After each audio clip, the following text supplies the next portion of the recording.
因为我们是现在在常规赛的话是达到了全联盟第一嘛，所以说我们现在的不管是状态还是自信什么的都是非常高的。我们这个赛季的话，目标的话肯定是冠军，因为我们有足够的时间，就是去也是研究一下我们将来要打的对手吧，所以我们准备的时间比较多，然后的话就是也会更努力的去朝这个目标然后去奋斗吧。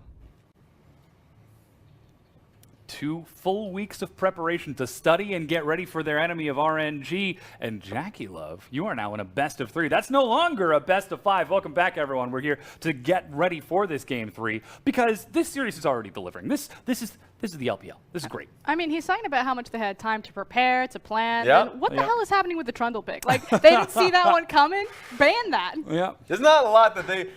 We're talking about preparation. You can't prepare for what's happening in the later portion of the game 1. You can't prepare for getting dived repeatedly in game 2. So they should have had some insight on that one. But yeah, you're right about the Trundle pick. Clement's been calling out for quite some time about the fact that Trundle's been getting spammed in solo queue by jungler MLXG quite frequently, so you got to be able to ban it, or at least have a strategy against it. Gragas seemed to be the one that they wanted to go to quite frequently, but it's been faltering.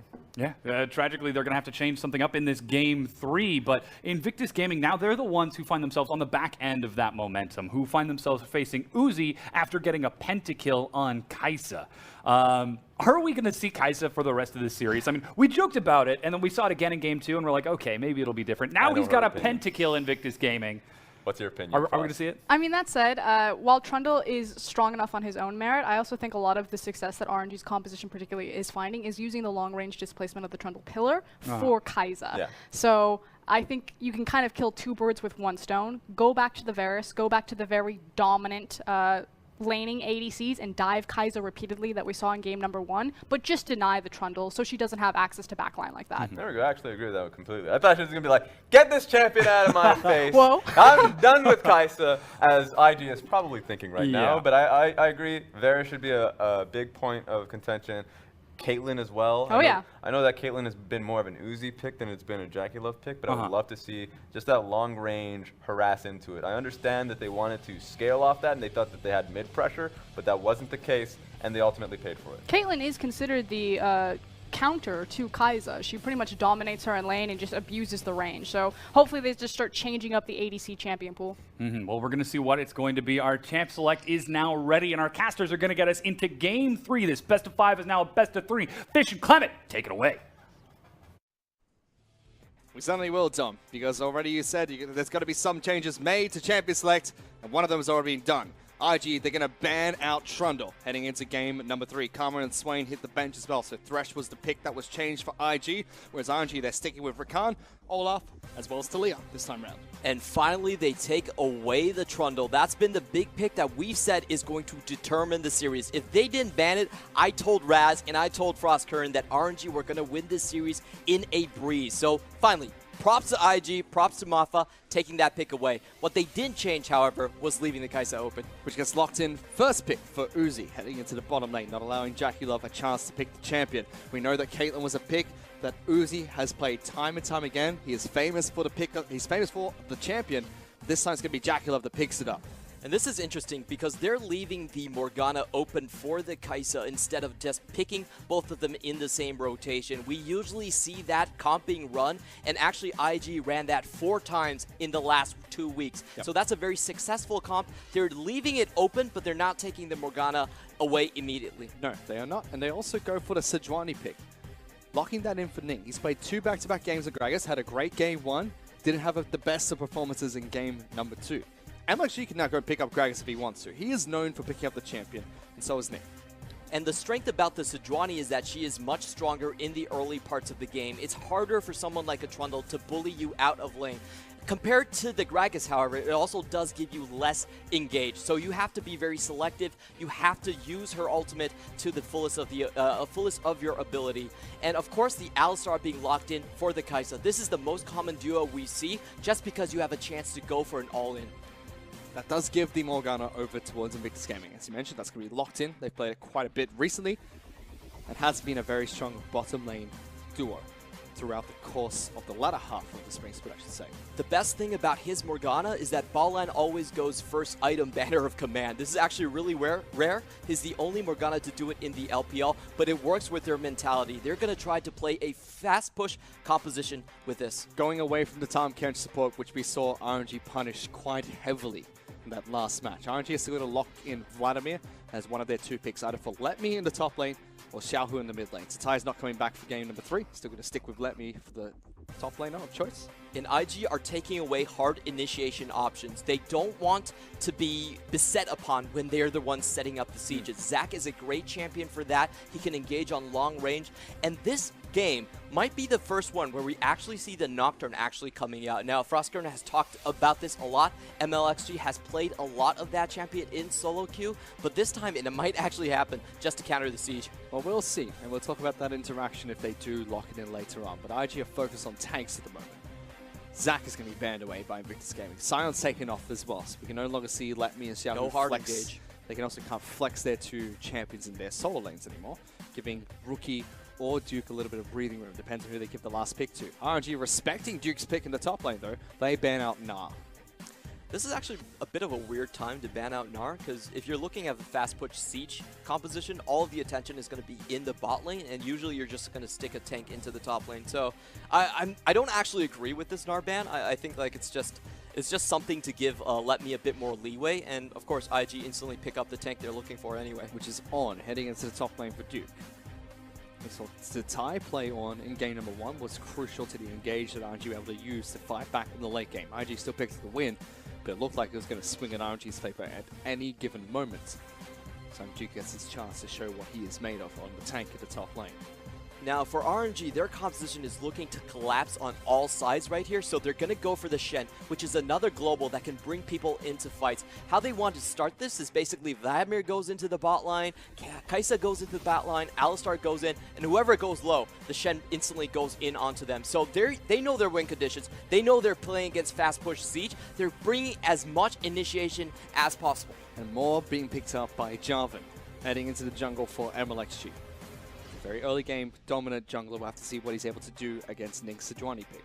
Yep, this is a different kind of submarine. You can see the submarine, but you can't stop it because it's going to be on a pooled Vladimir. It's going to go straight for the backline. And of course, the counter pick to the Vladimir coming out from Rookie right here in the Cassiopeia. Cassiopeia into the mid lane. Rookie's been strong on the champion. His Orianna was left up and available, but they decided not to give him his signature pick for game 3. IG, they do have a better 5v5 and they do have a better sieging composition. However, with sieging compositions, the first step is always to take down the bottom lane tower. And with that, MLXG can look for a lot of early game ganks into the bot lane. This is primarily the reason we still even see Jarvan in the LPL. It's because of those level 2 ganks. Up against a Morgana Caitlyn though, one of the safest bottom lanes in LOL at the moment. What you can do is that Morgana has a CD of 23 seconds, rank 1, onto the Black Shield. So if your bot laners are able to get that Black Shield out and follow up with a gank, you can make that successful quite often. You can. We'll have to see if MLXG is able to put the attention into the bottom lane that we've seen him do time and time again in the series so far. Whereas for the side of Invictus Gaming, they've swapped up their drop. This time they don't have those losing lanes, which he said was uncharacteristic of Invictus Gaming. Normally they win their matches through their superior laning phase. They were dominant and able to push through. In game number 2, everyone was being pushed in for Invictus Gaming, and Ning was shut down by MLXG. He had no impact on the map. The big difference here, of course, is that they're supposed to win the mid and they're supposed to win the bot. There's going to be no more blue steals for MLXG. They're going to try to lock down these 2 lanes and push all the resources down into that first bot lane and get that first tower just to get the siege composition rolling. It's really about MLXG and how much he can play disruption for the first 2 rotations of the jungle. Well, let's see if MLXG can do exactly what he's been doing so far this series, which is control the jungle, take it away from Ning, be the dominant jungler and shut him down. He was able to do so quite well so far. Let's see if it continues. But it's a tied series in the Specify. We're getting onto the Rift for game number 3.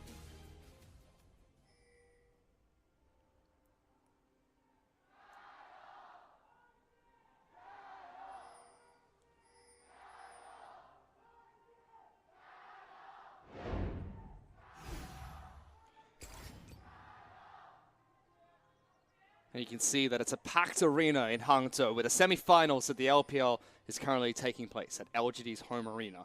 Both being packed out with fans for RNG, for Invictus Gaming. Both sides chanting loudly for these two teams. Only one of them can move into the finals. Well, they'll wait to see who they'll be playing up against, either EDG or Rogue Woes, who play their semi-finals match tomorrow. Heading into game number 3, it's currently tied up. First game, back and forth, all the way to the nexus being raced between RNG and Invictus Gaming. Game 2 was a one-sided affair. IG was shut down in a way that we haven't seen happen to them this entire split. They've been so dominant all along, but I think this year is the year of the dog. This is the best chance for Uzi to actually claim a title. He's never done it before, even being so good for so many years. This is his best chance. The Shy isn't playing. Clear Love is questionable. And so far, he's been the standout performer for RNG, rightfully so. He has been the best AD carry that we've seen in a long time. Back-to-back 1v1 championships when he's played at All-Stars, not only this year but last year. Picked up the All-Star title with the LPL squad when he was there in December last year. Now he's looking to try and pick up his first title, finally get the crown that people think he deserves, but he hasn't been able to achieve just yet. And a pentakill on Kai's in the last match to top things off. Going into this game, though, you see junglers are going to be starting on top side of the map, both Sejuani as well as Jarvan. And you can see IG are very worried about that bot lane. They instantly put a ward down for the level 1 just to control that bot lane gank coming out from Jarvan. We've seen Clear Love do this multiple times. You take your blue, you take your red, and you look for that level 2 gank immediately. IG know the play here. They should have spotted this out. Can they prevent it? Well, they see MLSG now walking over the ward, and Ning is close by. Sejuani takes down Scuttlecrow as the fastest out of any jungler. Takes it down, gets a little bit of extra vision. MLSG's going to walk back in. They go for the initiation. Classic Black Shield comes out for Balan. Stops the initiation coming out from Ming. That's going to wear off. MLSG is still in this brush. Goes in. Flag drag. Doesn't get the knock off. Jackie Love gets away. Does get tagged by a bit of plasma from Uzi, but he's perfectly safe. And this is so much time wasted from MLXG. I'm actually a bit surprised that nobody pinged that ward was sitting in the entrance to his own jungle. So Ming did the right thing. He got the Black Shield out, but the MLXG waiting there tells me a lack of communication. That should not have been the case. But it makes sense why MLXG is targeting that bottom lane. Look at Uzi's game 1 and 2 stats. 37% damage there, 25-4 and 5 of KDA, but there's a fight in the mid lane. Xiaohu going to jump on top of Rookie. Ignite is ticking. Rookie's going to try and fight back as level 4 gets level 3. MLXG flashes forward, gets exhausted by Rookie as well. Is going to be able to escape this one. Gets away for the 2-on-1 gank. Great use of the phase rush, getting Rookie out of a hairy situation. And on the bottom side, we see Sejuani coming in. Only the flash burned away from Ming, however. Both summoners were burnt in the mid lane by Rookie as well. Xiaohu used his too. That's an unsealed spell book, Vladimir. Not going to be able to teleport back into the lane. Now, MLXG, he went from bottom to mid to top. And even a taunt miss coming out from Shen in the top lane, MLXG still decides he wants to flag and drag in. Doesn't get the knock up. He's had a lot of pressure over the map, but hasn't gotten anything for it so far. Yeah, he is falling behind quite substantially. Already 3 camps behind, and 2 of them came from his own jungle. So this is a... You know, we've seen this being done by other Jarvan mains, kind of like Pepper, like Klid. They really like this style, but when it doesn't pay off, then your late game is actually quite bad. Jarvan has been nerfed quite a bit in terms of the armor. He's still farming fine at the moment, but Ning does have a slight CS advantage. He has been able to go towards the bottom side of the map, burnt the flash on Alistar speed. We can't see the early playmaking plays being made by the cow just yet. But again, it's just been wasting LSG's time. Now RNG's early game strategy from LSG faltered. We didn't see anything come out from it. He has to try and adapt and move towards the mid game. Very curious to see how he decides to do just that. And you can see how difficult it is to actually time the Black Shield correctly. Oh, if you don't time it correctly like that, Jakulov takes a beating. He's forced to flash away.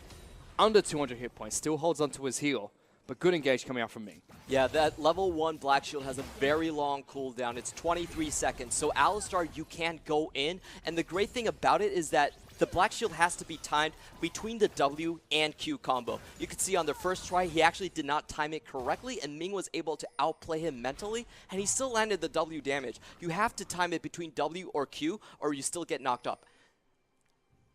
Or the WQ combo will actually break your Black Shield. Excuse me. Then IG, they just burn a summoner spell. It does give lane priority over towards RNG though, as he's able to go back to base. Xiaohu in a bit of a sticky situation in the mid lane though. Gets a nice big heal, but Ning's going to charge on in. Sanguine Pool gets used, gets slowed down. Rookie's going to charge forward. There's no flash available. Stand United at the last second comes out from Let Me. That's going to save Xiaohu. Oh, and that was a instant level up from Let Me. If you look at Duke, he's still level 5. So they basically got that in the probably just the past 10 seconds or something. Clutch game coming out from Let Me. Unfortunately for Duke though, he did the right thing. His top laner instincts kicked in and he tried to stop the channel of the Stand United. Would have been better to let him go into the mid lane. Now you got to walk all the way back towards top side of the map.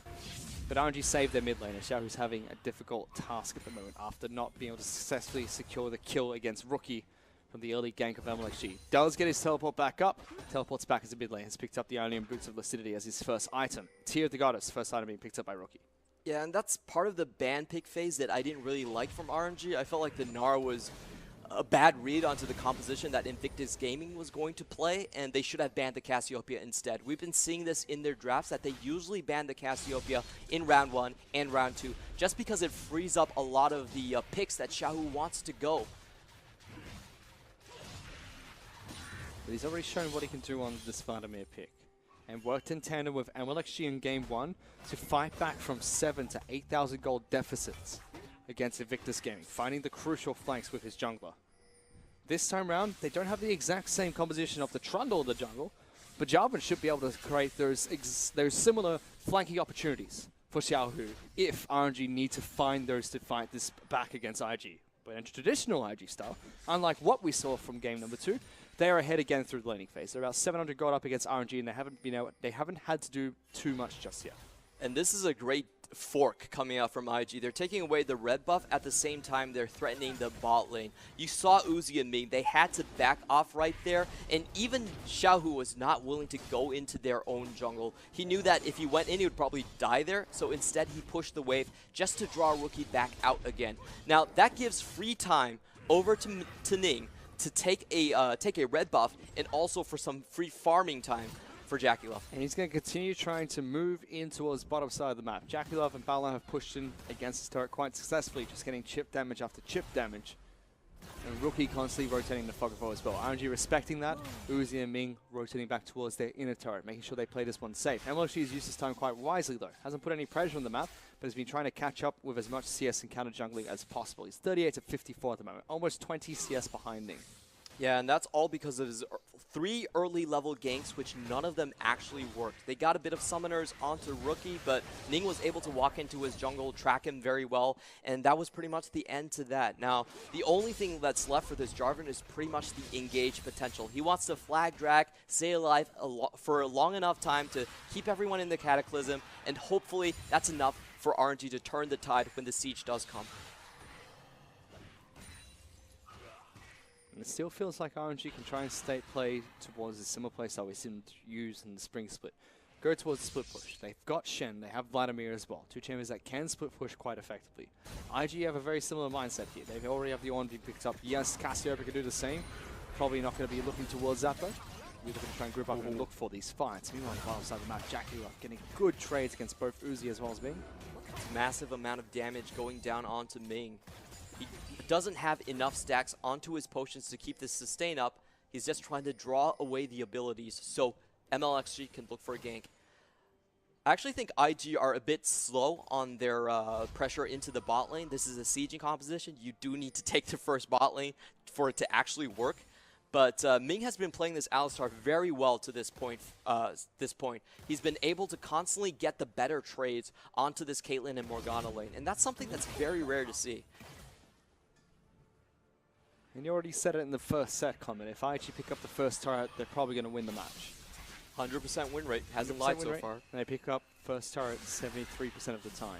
Haven't been able to break any turrets just yet, but mid lane, they're going for a fight. Oh. Rookie, mistake! The ult. Uses the ultimate, it's not going to connect. Xiaohu's going to get a Stand United as well. Rookie is still alive and well. Ning tries to go for the reinitiation. Duke's going to teleport into the fight. Throws out the Ornn ultimate, gets the knocker. Xiaohu's forced to flash away. Mistakes came out from Rookie, but he still picks up first blood in the mid lane. Yeah, a bit unfortunate there for Let Me. Not really able to achieve much. Actually pays for his own life, but he holds on to the flash nevertheless. Now these fights here, if nothing actually breaks the tower, then it's actually fine for RNG. It's simply a bit of gold going over to the other team. They're not really that concerned about this. But you can see the stats that were coming out just there. Yes, IG have a very high first turret rate. 73% of the time they pick up first turret, there's a 100% win rate when they do so. They don't have a very high first blood rate. About 43% of the games they play, they pick up first blood. no but when black they shield. do, it's a 94% win rate. Incredibly high for the team. Yep, and most of those first bloods have actually been because of the bot lane. Now, typically, JackeyLove and Balan are a more lane that absorbs pressure, and IG plays toward the top side with the Shy. But with Duke instead, they had to change their playstyle up. They're going more towards the bot side. They're trying to prioritize that bot lane tower. They should know they're there. They just cleared the ward in that brush. IG should know that the ganks are going to be constantly thrown towards the bottom side of the map. Xiaohu's now being spotted over a ward, trying to take down Scuttle Crab nice and slowly. Ning's winning the wings. Rookie's already pushing this one back in. Now actually rotates into lane, will be spotted by a ward if he starts to move in towards the second brush. But so much focus from MXG into this bottom lane. I think so far MLXG has actually caught up to Sejuani quite well. The roam coming in with Ming into the enemy jungle really equalized a lot of the pressure. So we saw him down 20 CS early on, but he's actually managed to catch up a little bit. While still falling back straight behind after that. Well, that's because of the pressure MXG's trying to dish out, but hasn't got any rewards for it. We said he camped bottom lane for a bit, then he went bot, middle, top, didn't get anything on the 3 rotations he went for. And has now been trying to throw himself into bottom lane, falling behind in farm. We have to start talking about Duke though. He's up against Let Me in the top lane, he's playing against 2 of the RNG top laners, and he's been holding his own just fine. Game 1, 140 CS up on the Gnar pick. Game 2, he was being shut down and constantly ganked, but he almost turned it back around for himself. In Game 3, he's being the facilitator of Ornn. Was able to cancel one of Let Me's ultimates being used, although it still saved Xiao in the mid lane, didn't allow him to get into that mid lane. This time around also reacting to the second one with his own teleport. He's playing this series quite well. Yep, and this is basically all they need Duke to be on. Once they knew that the Shy had to get treatment for his injury, they did start playing the Shy even on tanks, just to get the team to be familiar with the mechanics of playing with the tank on the team. And I think Duke definitely would help a lot with that. He's most known for one of the earliest Scions in Korea to pick that pickup. He's more of the facilitator. Yes, the Shy, he's the flashy solo killer. 20 solo kills being picked up in the regular season. Duke is looking to be that facilitator, and IG just need to play around their playstyle and adapt, which it didn't seem like they were able to do well in Game 2. Even Game 1 looked shaky at best. So hopefully for Game 3, with how they're trying to push now, it starts to turn around. Despite MLG not able to get anything going for his team, one thing that has happened for him is now Kai'Sa has been unlocked in the bottom lane. Gwynsu's Rageblade already picked up. He's ahead. Uzi's ahead in CS against JackeyLove. And on top of that, his turret is fairly healthy. This spells major trouble. There's a reason that IG did not pick a single Caitlyn until week 10. And the reason is that they take most of their fights in the mid-game.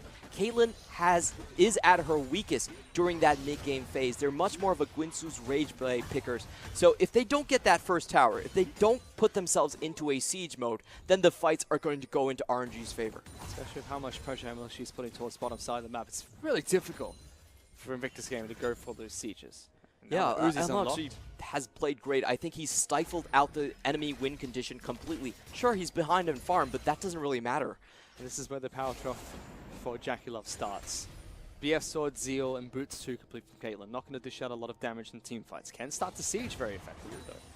For the side of RNG, though, Uzi's picked up a Gwynsu's Rageblade. That's a massive item spike for Kai'Sa, and he's just going to get stronger and stronger as the game goes. RNG going to try and rotate him around the map now. Xiaohu's pushing in this mid lane, and everyone will start to collapse to get damage on this turret. It's a really good use of time. They saw Cassiopeia leaving the lane on the top side, and instantly went in for just a bit of chip damage. JackeyLove should also be playing very careful here. No focus on the dragons this time around coming out from MLXG. 14 minutes and the Cloud Dragon has yet to be touched by either side. Doesn't seem like they want to try and start a fight over these elemental drakes. They're just going to clear out wards throughout the river. Ning's going to continue farming in his jungle. MLXG is slowly catching up when it comes to CS. But again, he hasn't had too much impactful pressure just yet.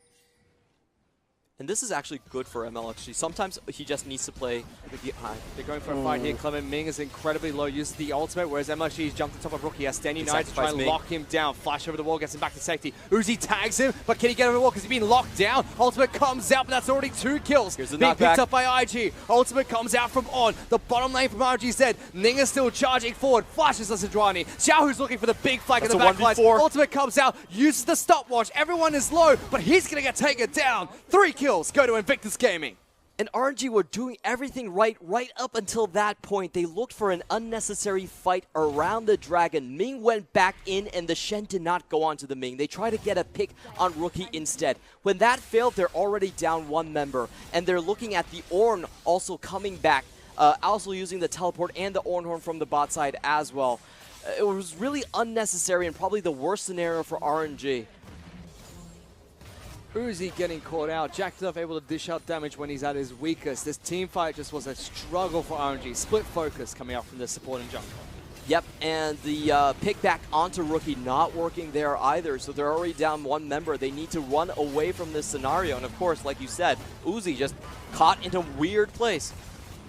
Nothing he could possibly do, and they forced so many flashes out. It looked like it could have been good for RNG, but Uzi, as soon as he tagged Rookie with the plasma, was not able to get the ultimate off because Sting locked him down with the ultimate. Poor positioning, poor team fight coming out from RNG, and IG take so much from it. They punish Invictus Gaming. Mid lane out of turret, it's been broken.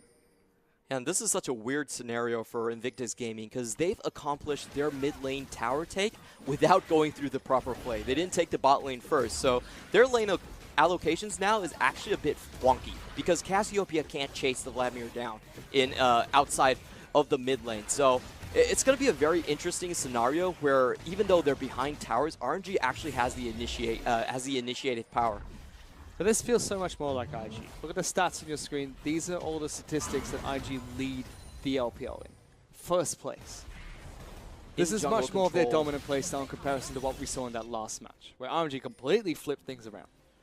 And this is a pretty poor trade from RNG, actually. They're losing their bot and their top at the same time. Going for a fight in the mid lane, though. Xiaohu's been locked down, stunned. Rookie gets the kill. Teleport's going to be coming in from Let Me. Rookie's taking the turret. Torque comes through, but he's out of turret range. Can Rookie escape? No. Phage just going to come through. Balan tanks the turret. Ultimate comes out. 2 kills being picked up by Rookie. Uzi going to try and dive in between the turrets. Rookie uses the Saracen Breach to try and get a big shield. Uzi now very low. Ming looking to protect him. Uzi wants to kite this one out. Heal is going to be used. Ning locks him down. Jackie Love flashing forward, tries to take on the Vectron. MLXG's here. What the heck is this team fight in between 2 turrets underneath RNG's base? And IG just chew off too much more than they can bite. Actually, that was a 1 team fight scenario for them, but then Jackie Love still flashed in, trying to get the Kingslayer before his time. In fact, I just think that was a big mistake, and that gives so much gold over to Uzi. I mean, it looks really good. They got the 2 kills. They would have taken down a couple of members, but they just fought and committed way too much. So yeah, the goal differences here, a lot of it is going to be placed in the mid lane. And MLXG is looking for the stun right here. If they can get the CC, then Uzi could potentially follow up. Ming's Don't need it. Able to get the fight. Jumps in, he picks up the kill. And they get the shutdown onto Rookie. We already said he's 3,000 gold up, ahead of Xiaohu at the moment. That is the gold lead for Invictus Gaming. It's sitting on Rookie's Cassiopeia. Pretty much, and if they can take him down on one of these side lanes, then that equalizes the entire thing. The first mistake was made by RNG. They tried to go for 2 plays at the same time. They tried to trade the top and also defend the mid lane tower, and IG called them out on it. They had only 1 person in the top lane, were able to defend that and take the bot turret. So that was just a great trade overall, but then they wanted more, which is the greed factor coming in. And this is the problem that we have with the very good mechanical LPL teams. They're always looking for more. This is what makes them great, but this is also their downfall.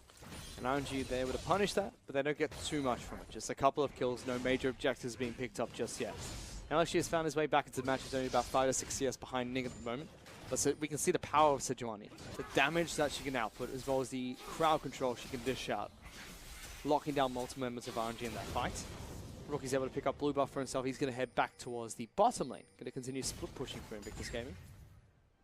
Next play RNG should look for is where to drop their Herald. As we can see the timer, it's already ticking quite far down. They don't have mid-wave control in the mid lane, so I would actually expect them trying to get something going in the top side. In top lane, outer turret is fairly healthy for both teams, just being a tank against tank matchup. RNG have swapped up the matchup though. They have sent Xiaohu towards top side of the map. He actually has Ghost at the moment. Could signal that RNG might be looking to try and find a team fight, find a flank against Invictus Gaming. Proto Belt's complete, looking for the Shirelli's Reverie next for Vladimir. Yep, and the Shirella Reverie is actually quite beneficial to Vladimir just because you get your extra HP from the AP as well. So we've been seeing a lot of builds where the Reverie is picked up and also the Death Cap second. Over Jackulov in this mid lane. They're going to try and lock down Ming. Went for the initiation, jumps in, gets a nice 3-man pulverize, but is it going to be enough? Because Rookie petrifies Uzi. MLXG jumps in, locks him underneath the turret. Uzi dies back in. MLXG is able to jump out. Jackulov now taking the front lines, making sure he keeps Uzi at bay. Meanwhile, Xiaohu's looking for a flank. Duke is there, slows him down, locked down, doesn't get the knock up, but the pull is going to be interrupted by a trap. Jackulov gets the kill, and IG find more picks. Great play from Duke right there. Sees Xiaohu going through the corridor, knows that he's absolutely going to be hit by the Orn Horn, and instantly continues the siege for IG. And the trust between Jackulov and Balon is beautiful to watch, but MLXG's been caught out here. Duke's going to try and chase him down. Blasco gets him back to safety, and that last team fight, the Black Shield account from Balon was perfect for Jackulov. Baited Ming into going for the initiation. He had to try and commit, didn't do much for him. IG, they were pushed down mid lane in the turret. They've now started the siege. It was a little bit late, but they've got the ball rolling. 4,000 gold. The initiation was all wrong from RNG right there. They did not time the Shen ultimate with the rest of the CC. MLXG was also a ways off from getting into the play. So I feel like they just lost Ming way too early on. And that's been a constant problem in these collapses coming out from RNG. It doesn't look like their communication is on point today to really dislodge IG.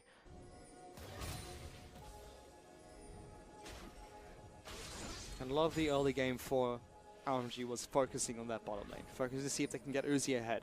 We've moved away from laning phase. Jackulov is about to break the mid-game power trough. Already has Infinity Edge, Static Shiv, and Zeal complete. Once that second Zeal item's upgraded, that's when Caitlyn starts to come back online. For the side of Uzi, his time is now. He has the Rage Blade, has the Hurricane picked up.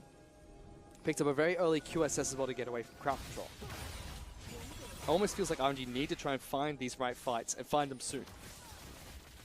That's definitely true, but they also need to find a flank if they're going to push back IG here. And there is no wards on the right side of IG. We could see Ming just trying for a Hex Flash. Yeah, and Ming actually goes for initiation. 2 traps were stepped up by RNG. Uzi below half health just for stepping on a trap and getting hit by the ace in the holder thrown out by Jackulov. IG, they're pretty patient. They throw out ultimates. They throw out crowd control, looking to lock down multiple members of RNG underneath the turret. But again, they don't force the initiation. They back off and allow the siege comp to go through once again. And that's a really smart use of their own initiation. They're not afraid to use those CCs and stun logs to try to get your HP low so that you will just forfeit the tower by yourself. A lot of teams actually just hold on to all of their skills and say, hey, let's take it slow and steady, and they just try to chip away at the towers. But, you know, IG, they can go on the aggressive with this composition as well. Ming is a bit awkward. He's getting caught out here. No flash available for Ming. Does have ultimate, though, to keep himself healthy instead. Tries to turn around. Now it's going to be Ning, his former teammate, that's in trouble. Forced to flash away. Sejuani's low. MLXG jumps in, slams down, gets the slam, creates the arena for himself, but it's not wide open. RNG actually lose their jungler in that engage. Yep, both sides lose their junglers, trade 1 for 1, so probably no Baron plays coming out behind. But that was a really good play from Letme. He didn't use Stand United. He simply walked over there. But they're still going for it. Cassiopeia a lot of damage, but Uzi should have spotted that out. People did spot it out. They were trying to stop them from taking it. Look, he's not able to take it down 2-on-1 against the Baron. So Duke looking to lock down Uzi. Able to slow him down. Gets the knock up as well. Xiaohu's looking for the flank. Rookie is waiting in fog of war in case there is a fight that breaks out. These two teams brawling heavily over the Baron. Yep. Rookie setting up a trap right there. Still had his petrifying gaze. Just waiting for that Vladimir to walk into his trap. Never happened, however, and RNG are able to take back the entire vision control from IG over Baron. But they lose their top lane turrets. All the outer turrets have been taken down, and mid lane's already lost their inner turret to top it all off. Baron buff's going to come up next. Elemental Dragon in 2 minutes as well, and now Jackulov is online. Island Sensor has been complete for Balon, buffing Caitlyn even further, as well as a Rapid Fire Cannon Static Shiv combo with the Infinity Edge. Uzi's been forced into an awkward item build as well. He went for the QSS early to get rid of some of the crowd control that you see from the top side of the map of IG, and now he's got a Hex Drinker as well to deal with a really fed Rookie. Yeah, and I don't see Kai'Sa ever flying into the backline against this type of a composition. You have a Morgana that can instantly put on her soul shackles, and also the Caitlyn is just so good at taking down backline carries with that crit build. So this is going to be a purely frontline Kai'Sa, and they don't really have the tank items in the frontline to push the team fight either. Pretty much what they have left is trying to pick someone off with Shen. Here he goes. That's what he's going to try and do in the mid lane. Rookie gets jumped on. Letme does get a taunt down. Rookie has to force which way to go. Petrifying Gaze gets 2, but Uzi gets the kill to start things off. Duke now looking for the reinitiation. Gets 3 knockouts, but RNG find a pick with the use of Shen, and now they're going to start pushing mid lane. That was picture perfect. RNG know the situation that they're in. They can't really take the 5v5, and they can't sit back and hold on later because IG do have the scaling compositions. Great use of Letme and instantly goes for a fight. So look at where Ming is. Ming's looking for a deep flank. 4 on 5. They're going to try and lock down Ning. He gets his former teammate. MLSG uses the ultimate to lock him down, blocking his escape. Taunt comes through. RNG find their second pick, and it doesn't get them back into the match. We have to see what they can take next. They're slowly making their way towards the Baron pit. Ming's at it again. One more kill and they take Baron.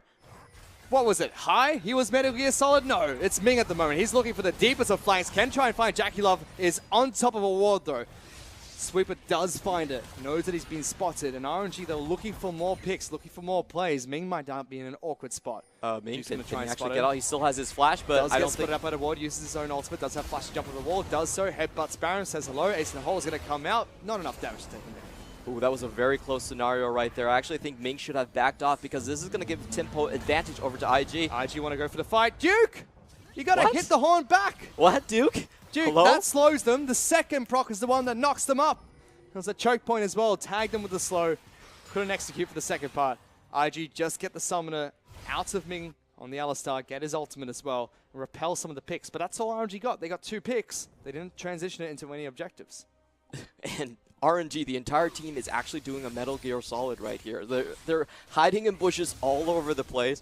They're trying to get that surprise team fight off, and this is one of the funnest things about RNG. You know, they're a very non-traditional team. They don't draft traditionally, they're very reactive, and their game style is also, it relies around a lot of inherent talent. It doesn't make sense a lot of the times, and if they get caught out, it looks really bad, but they're willing to go for these super risky plays just for a chance in the game. And that worked for them in game 1 as well. They were in a similar position, if not worse, than the deficit they face against IG now. However, they did have a composition that allowed them to fight. Similar pieces of the puzzle though. Kai'Sa able to dive the backline. Spider-Man is able to do so as well.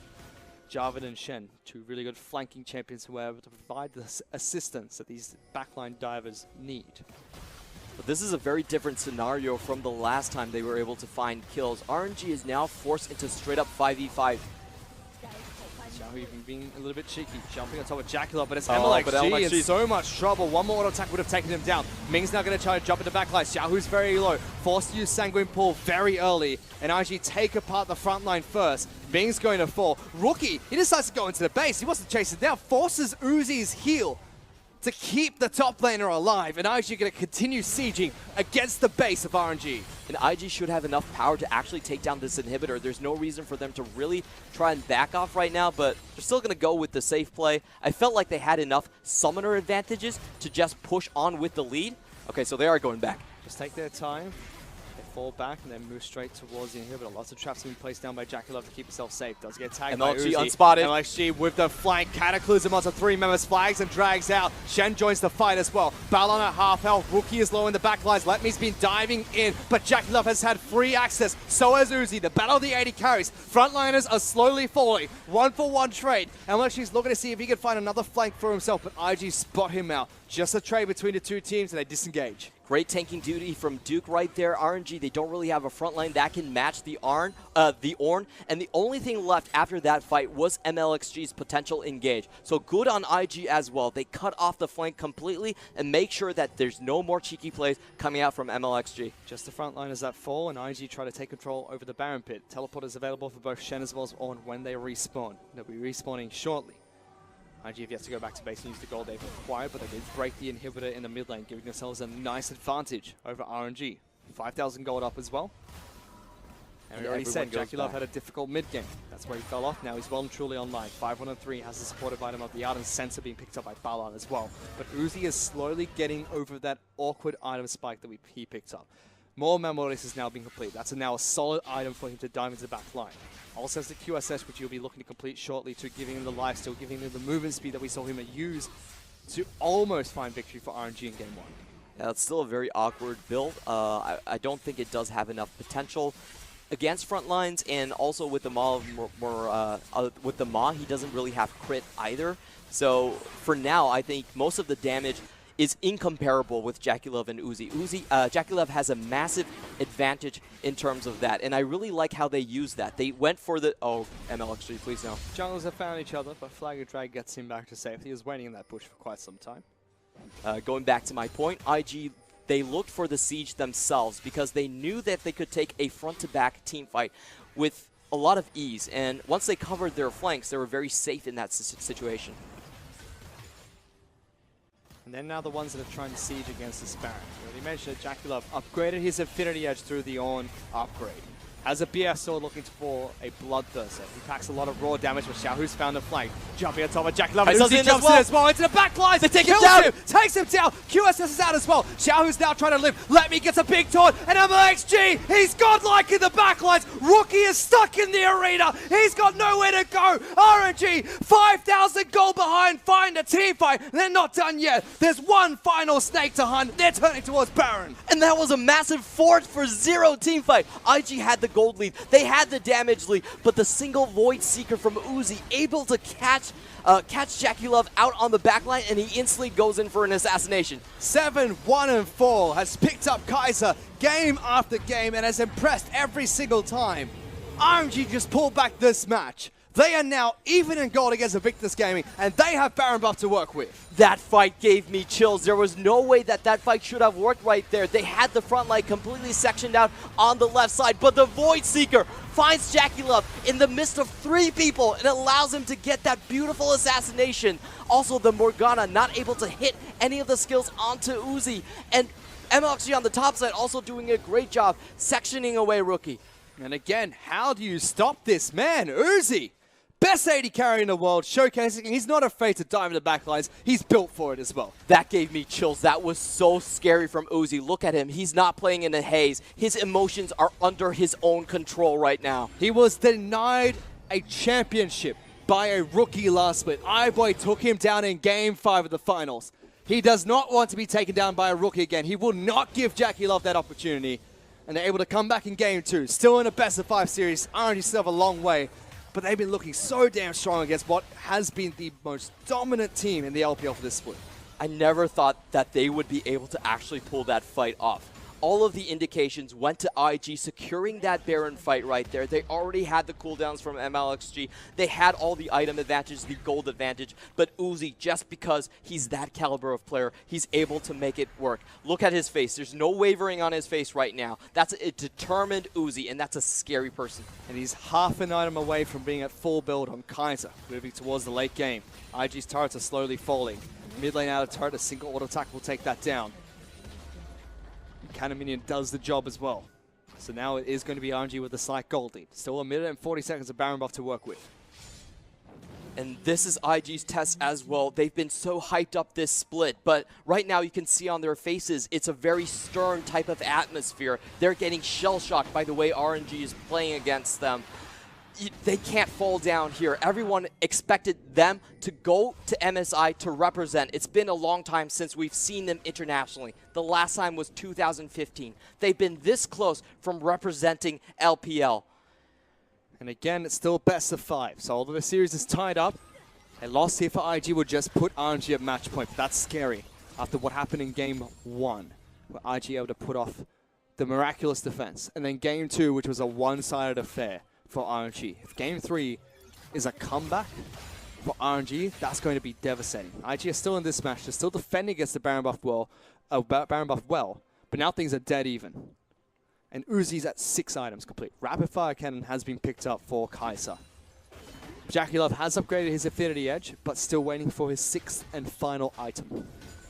The problem now for IG is that RNG can go into 1-3-1 mode. I don't see IG ever getting a fight on their terms ever again. RNG should be able to continuously push all of these waves out and take uneven number fights And like they're going this. to try and fight. Jackie Love, the rookie, is dead. They've killed the AD carry. Duke is going to be next. And like you said, RNG find another fight on their terms. Yep, RNG, they're just going for the juggler right now. Once they see Rookie on the top side, there's no chance for Cassiopeia to defend that. They go instantly in. That should be it. RNG going to now try and break the base against Invictus Gaming. Baron buff has worn off, but it's a 30-second death timer for both Duke as well as Jackie Love. They only have a couple of minions to work with, but 5 members strong. Everyone's very healthy, and LG's going in. Rookie in trouble. Xiaohu, the little tiger, comes up big again, flushing into the backlines, follows up with the jungler, takes down Rookie on Cassiopeia, gets another one with the jungler going down, and only Balan is left standing. RNG, they almost fought through game 1. They had a shellacking of a game 2, and now they are 1 game away from heading to the finals. 3 minutes ago, nobody would have said that Invictus Gaming was going to lose this game in such a spectacular fashion. That's the power of RNG. Their collective talents are so high that they can claw themselves back from any disadvantage, from any terrible scenario that they put themselves in. And this is the Uzi that we've been waiting to see for so many years. This is the Uzi that is no longer just a follower, but he's going to lead his team. He shows up in the internationals that he attends, and he's known as one of the hardest AD carries to play against. There's been some times he's had a decent domestic split. He's been so dominant this split and continuing his dominance in this series against Invictus Gaming. 3 games of Kai'Sa. It's been given to him every single time. The questions were, are we going to have Trundle take it away? IG took it away. But they don't take away the Kai'Sa, and Uzi dominates on it. That's scary to look at that goal graph. That is a seaside cliff that we're seeing right here. That's like between two land masses right there, and that's such a nosedive, such a miracle that RNG are able to pull off. I think the bot lane held terrifically. They didn't let the siege continue, and when it came to time to play the Kai'Sa team fight, they also did it magnificently, able to section off Rookie throughout all of these late game fights. Not afraid to go for the dives and keep going forward, and that was the success, or the key to success for RNG. We thought it was a bit shaky for IG. The early game comp wasn't working. They bridged through the mid game, and it was looking good for them. But late game, RNG found the flank, found the team fight, and now IG, who was so dominant for this entire split, only losing 1 match, the opening game of the LPL to this team of RNG, are 1 game away from being eliminated from playoffs. For now, though, to break down that game a little bit further, let's send it back to the analyst desk. Thank you so much, Fish and Clement. RNG, 1 Nexus away from defeating the second most dominant team in LPL history here. Yeah. And in such an unexpected fashion. I mean, taking those late fights to finally close out the game 36 minutes in, it didn't exactly look like RNG's game for quite some time. Yeah, I'm going to get the elephant out of the room, and we're going to start right into draft. Okay. Kai'Sa, yes, she is a very strong champion. She is incredibly exciting to see. But I am very tired of people saying that banning Kai'Sa is the only solution here. I do not think you have to ban Kai'Sa. The only person who can't play against Kai'Sa right now is Jackie Love. This guy's positioning is atrocious. If he would just back up, not allow him to get sniped off and get insta-killed, they could play these teams front to back. Because effectively right now, teams are saying that Invictus Gaming have no idea what they're doing. Why don't you guys just ban Kai'Sa? That Afrika have no idea what they're doing. Why don't you guys just ban Kai'Sa? Like, you're effectively pointing fingers at some of the top teams in the world, some of the smartest coaches in League of Legends, and saying, what are you doing? You're just throwing away, ban the Kai'Sa. No, it's very clear. Like Morgana, Caitlyn, they were able to sustain the lane. Varus, Kench, it worked into the lane. The problem is that Jackie Love has no idea how to 5v5 position against the Kai'Sa, and this is what's cracking open and letting this champion really shine. A lot of it for me comes into team coordination, especially in the Baron fight, because the Baron fight really did end the game, or at least decide the game. Because yeah, he did get caught out, especially it started out with Vladimir. He got sniped 3 times. Yeah, but Vladimir, of course, being able to get the initial chunk made it so it was much easier for Kai'Sa to get the inline backline. So that was great immediately from Xiaohu to be able to open up that opportunity, but it really calls into question the positioning of Jackalob and the tank specifically, of how they want to play out that Baron fight, because a lot of it was him positioning, or at least the Cassiopeia as well, positioning for the fight, but the tanks were positioning for burn on Baron. So that has to get sussed out a lot of the times, and if you ever find a hole in communications, then that's an opening of that snowball. Because I do want to remind people that Invictus Gaming had control of Game 3 and Game 1. They almost lost Game 1. Game 3, they should have won. As Clement said, you would not expect RNG to come back, but again, it's the snipe. It's Jackie Love not being positioned next to Cassiopeia, Xiaohu and Uzi just blitzing. And we just running out because the beginning of that replay was essentially the Sejuani and the tank top lane Orin just catching up to the side. running the catch up to Caitlyn because they were in position for the Baron burn. So that's one of the issues of sussing out what you actually want to do when you're running up towards the Baron, because it looked like Castillo was also looking to turn, and that just didn't happen. So here's the thing. I have no doubt that Invictus Gaming will probably ban the Kai'Sa for this last game just because they're tired of dealing with it. But again, I do not think this means that teams cannot deal with Kai'Sa. I think there are very clear options because her lane phase is exploitable, and IG have gotten the better of that both times that they've played against it. But they'll probably ban it just because Jackie Love cannot deal with it in 5v5. And just taking a step back of what the composition Invictus Gaming were running and why it looked, even though it was a fairly messy game, why it was working so handily in their favor, it was once Static Shift came online with Caitlyn, she can get the push in any lane that she goes towards, and Kai'Sa's going to have to essentially receive the wave, while Cassiopeia is going to have the same advantage there. And so they oftentimes had strong vision control of Baron. It was just a game of whether or not they're going to continuously look for picks and teamfights off of that Baron control or look to burn with Cassio. And the only reason we keep talking about why it failed is because Cassio wasn't putting damage on Baron until the very end of it, because she was looking for that turn. So it does come into one crucial error. And with the state of Kai'Sa, which very much feels like a Cassidy effect of you just lose out that one team She's the fight, snowball champion, and you just get completely stormed on. So it looks really bad, but for a good majority of the game, Invictus Gaming had That's control. what we have to talk about, though. Invictus Gaming were running the game during that mid-game. We saw the Caitlyn get the 3 items. What was it? 1 headshot, critting the Kai'Sa down to half, and then MLXG tries to take a fight. That looks risky. But this was set up. We're talking about the Kai'Sa. We're talking about Jackie Love. We're talking about Uzi. We have to talk about rookie's Cassiopeia. He was trying so hard to put out the damage and carry his team through to the end, but he just wasn't quite able to stick the landing without that Caitlyn. And I think the place for us to start with is that early game when we saw the fight in front of Dragon, in which Rookie was able to just come in and clean up some kills. And the thing is RNG should have never been in that position to begin with. They actually had priority over the Dragon, that they could have burned it at any time. But Uzi gets greedy, and Kai'Sa's actually in the bottom lane. They had priority over the Dragon, could have just turned and burned it because they also have item advantage here. Uzi gets greedy, he goes for the wave, Ming is caught out of position, and then Uzi is now caught out of position. And this was a fight that RNG should have won, that Invictus Gaming then turned, which allows Jackie Love to springboard over the power trough that Caitlyn normally goes through, where Kai'Sa should be much stronger. And this, perhaps play by Xiaohu, I think is something we saw a few times over the course of the series that I'm sure new viewers to the LPL might be saying, oh, it's a clown fiesta, I have no idea what's going on, why is he going in there? Guys, why was he going in there? Because we saw that happen multiple times, not just from Xiaohu, but is it the weight of the series? Is it the fact that this is game 3? This is the game that decides the momentum? Do you want this one, Rats? I'm just saying, here's the thing. Now, we're in game 3, you already mentioned it. And at this point, because of how messy it is, with Xiaohu looking to come in from a flank as well, they think they have a read on each other. They believe they have a read on each other. And that's why we're seeing some nonsense. So, like, God bless them. It seems like RNG have been trying to find ways to break the push that Invictus Gaming have, and sometimes it fails. But you know what? All you need is that one landing, and they were able to stick it. Yeah, don't get me wrong. There was a couple of some ints in this series. There was some back and forth. It was a little bit messy. There was a bit of a fiesta here. But game 1, game 2 were lit, and game 3 definitely ended very, very strong. Yeah, and of course, Uzi will be the person who takes her MVP for that game 3 win. No surprise. The Kai'Sa has just been so instrumental throughout these series. It was a question of who could carry harder, Rookie or Uzi. And right now, it's Uzi, and he's not just carrying harder than Rookie. He's carrying harder than Jackie Love. Jackie Love has been the guy who's being exploited in these team fights, and it's Uzi who is exploiting him. To echo Clement, we have waited to see this Uzi domestically for years. This is his best shot at the cup, and it's the year of the dog. So, it's interesting. Huang Xiao go, he's going for it.